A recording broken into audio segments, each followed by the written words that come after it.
Magpinsan, nagsabuatan ang pagbibenta ng droga natiklo sa Orion, Bataan. Detalye ng balita mula kay Danny Kumilang, Aris 37. Danny, good morning.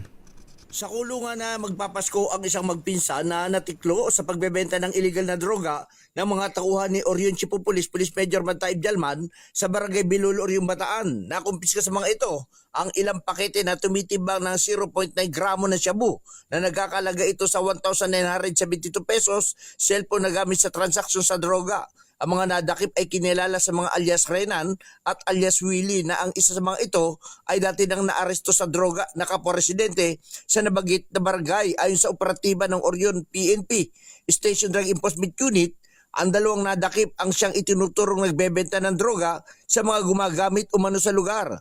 Maging ang mga una nang nahuli ng Orion PNP, ang mga ito din ang siyang nagbebenta umano ng droga.